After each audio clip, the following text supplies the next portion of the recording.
കർണാടക ശിരൂരിൽ മണ്ണിടിഞ്ഞ് കാണാതായ അർജുന്റെ ലോറിയുടെ ഭാഗം റഡാറിൽ തെളിഞ്ഞു. കണ്ടെത്താൻ NIIT വിദഗ്ധരുടെ റഡാർ പരിശോധനയിൽ. മണ്ണുമാറ്റുന്ന നടപടികൾ തുടരുന്നു. മഴ മാറി നിൽക്കുന്നത് രക്ഷാപ്രവർത്തനത്തിന് അനുകൂലം. സംസ്ഥാനത്ത് വീണ്ടും നിപ ബാധയെന്ന സംശയം. മലപ്പുറത്തെ 14കാരനെ ലക്ഷണങ്ങളോടെ ആശുപത്രിയിൽ പ്രവേശിപ്പിച്ചു. 3 പേർ നിരീക്ഷണത്തിൽ. ഉന്നതതല യോഗം വിളിച്ച് ആരോഗ്യമന്ത്രി.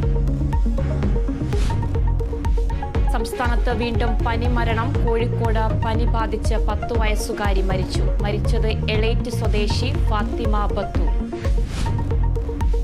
നെയ്യാറ്റിൻകര ജനറൽ ആശുപത്രിയിൽ ചികിത്സാ പിഴവെന്ന് ആരോപണം. വയറുവേദനയ്ക്ക് ചികിത്സ തേടിയെത്തിയ 28കാരിക്ക് കുത്തിവെപ്പ് നൽകിയതിൽ പിഴവെന്ന പരാതി.